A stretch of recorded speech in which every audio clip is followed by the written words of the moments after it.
Anatsara oreille musicale, tiany teknika. Ataovy amin'ny vava le gamme ataontsika iny. Do ré mi fa sol la si do. Mila zatra be an'izay aloha do ré mi fa sol la si do. Avy eo ndao tadiavintsika ny 4e degré sy ny 5e degré à partir an'le do ré mi fa do fa. De avereno amin'ny vava zay feo zay do fa do ré mi fa.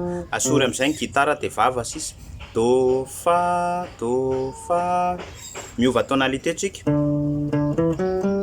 do fa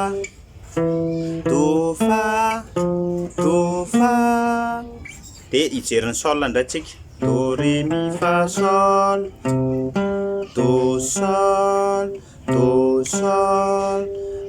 sol tsy asiana gitara intsony do sol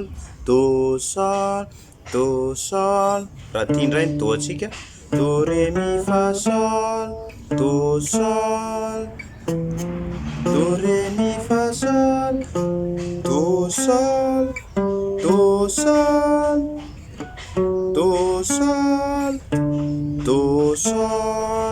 kotranana ohatran'izay de zara mila zatra fotsiny ianao manao an'ilay izy amin'ny vava atao ohatran'ny hoe tsisy gitara amin'izay rehefa avy eo rehefa azonao le feo tokony ho tadidiny do sol. Zany hoe raha manome do anankiray zany ianao de tokony ho fantatrao ny sol mifanaraka amin'iny do iny. Raha ny do ako zao hoe do ré mi fa sol do sol.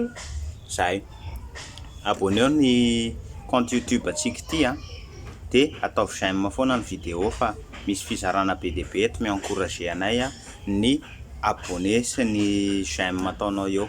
Merci.